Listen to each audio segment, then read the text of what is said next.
스트레스라고 생각을 해요. 제가 이렇게 한의원에 가면요, 저보고 말 좀 하고 살으라 그래요.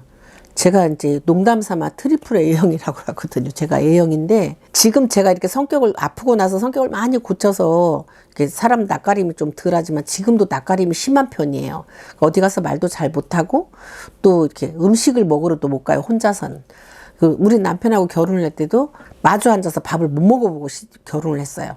그럴 정도로 제가 부끄러움을 많이 타고, 너무 많이 참고 사는 것 같아요. 근데 참 아이러니하게도 암 환자들 상담을 해보면요, A형이 되게 많아요. 소심해서 그런지 다들 참고 사는 사람들이 많더라고요. 그래서 저는 스트레스가 제일 큰 원인이라고 생각을 하고요. 이게 두 번째로는 먹거리라고 생각을 해요. 암을 고치는 약은 없잖아요. 근데 음식이 약은 아니에요. 약은 아닌데 약 역할을 하는 거죠. 그래서 장을 건강하게 만들고 육모들기를 살게 만들고 점막을 튼튼하게 만들어서 내가 먹은 음식이 소화가 잘 되고 소화 흡수가 잘 되면 정상세포들이 똑똑하고 건강하게 만들어지면 암세포는 이길 수 있다고 생각을 해요. 제가 강의 중에 어떤 말을 하냐면, 암세포는 그냥 10만이라고 생각을 하고 우리 몸의 세포는 60조개잖아요. 60조개면 60조의 군대라고 한번 비교를 해보자. 근데 암세포는 조금이니까 10만 군대라고 생각을 하는데, 10만한테 왜 60조가 지냐? 지는 거는 지혜가 없다든가, 힘이 없다든가, 무기가 없다든가, 사령관이 없다든가, 이런 여러 가지 문제가 있을 거 아니냐. 그런데 이 60만한테 무기를 들려주고 지혜롭게 만들고 분별력 있게 만들고 똑똑하게 만들고 무기를 들려주고 기술을 가르쳐주고 사령관의 지휘를 잘 받게 만들면 이거 10만 군데 물리치는 건 순간이지 않냐. 그래서 음식이 약이라고 표현을 할 수 있다. 그래서 저는 음식이 굉장히 중요하다고 생각해요. 요즘에 특히 저는 마음이 아픈 게 뭐냐면, 제가 이번에 강의하는데 사생활 습관병에 대해서 강의를 하게 됐어요.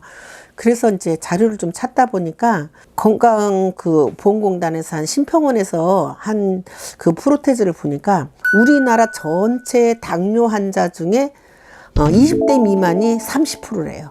당뇨 환자, 고혈압 환자는 2천만으로 잡거든요. 근데 20대 미만이 30%면 엄청난 거예요. 음식을 바꾸지 않으면 정말 큰일 나요. 왜 그러냐? 지금 패스트푸드를 너무 좋아하고요.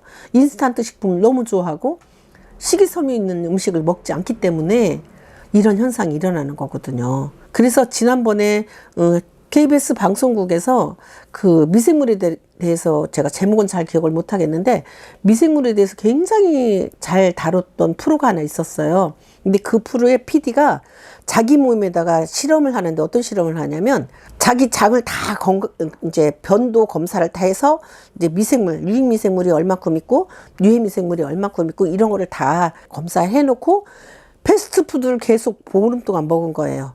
라면, 햄버거, 피자, 치킨 막 이런 걸 계속 먹은 거예요.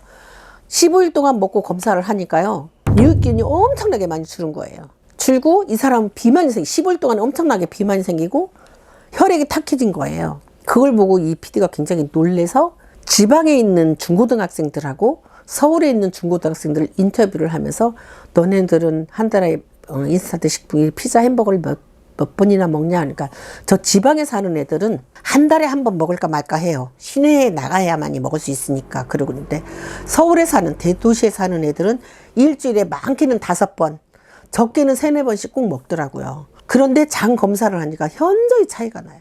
미생물이 부족하고, 시골에 있는 아이들은 미생물이 많고, 미생물도 많은데도 개체수가 또 많은 거예요. 그래서 이 먹거리가 지금 식이섬유를 많이 먹지 않기 때문에 우리 몸에 미생물이 많이 제대로 살지를 못하는 거, 이런 거가 굉장히 큰 문제라고 저는 생각해요. 그게 질병의 원인이라고 생각을 합니다. 그래서 제가 공부하고 보니까 장이 굉장히 중요하다는 걸 알았어요. 장에서 면역력을 70% 이상을 감당하고 있고요. 예전에 뇌에서 생성된다는 뭐 도파민이라든가 세로토닌이라든가 이런 것들이 다 장에서 만들어진다라는 사실이 지금 속속 밝혀지기 시작하거든요. 그래서 그런 부분에서 정말 장을 건강하게 해야 된다라고 생각을 하고, 우리나라 음식이 굉장히 좋잖아요. 간장, 된장, 청국장, 김치, 물김치, 뭐 동치미, 나박김치, 깍두기 이런 것들은 전부 미생물이 어마무시하게 많이 들어있는 것들이잖아요. 이런 것들을 먹게 되면 얼마나 건강하겠어요. 근데 요즘 애들이 햄버거는 알아도 김치는 모르는 애들이 더 많으니까 이거를 좀 식생활을 어떻게 개선해야 되지 않을까라는 생각을 합니다. 스트레스 안 받는 게 가장 중요하고 그 다음에 음식도 중요하지만 또 하나 생활 습관을 바꿔야 돼요.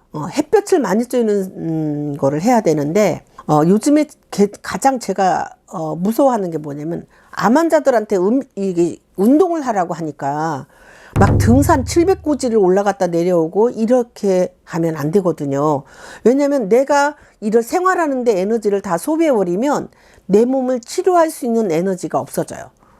그래서 운동을 하라는 게 막 힘든 운동이 아니고 저는 어렸을 때 학교 다닐 때 했던 초등학교 다닐 때 했던 이제 저는 국민학교죠. 아침마다 조 있으면서 국민체조 했었잖아요.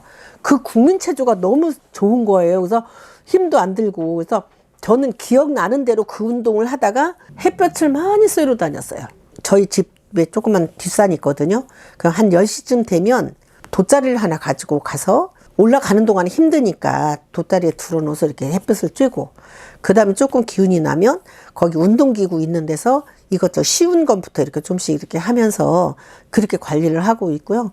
지금도 저는 스트레칭은 꼭 해요. 아침 저녁으로 제가 하는 스트레칭이 있거든요. 그래서 저는 게을러서 막 돌아다니면서 하는 스트레칭은 못하고요. 누워서 하는 스트레칭 또 저녁에 잘 때 하는 스트레칭 이런 것들을 많이 하면서 근육이 많도록 만들기 위해서 허벅지 운동을 많이 해요. 허벅지 종아리 운동.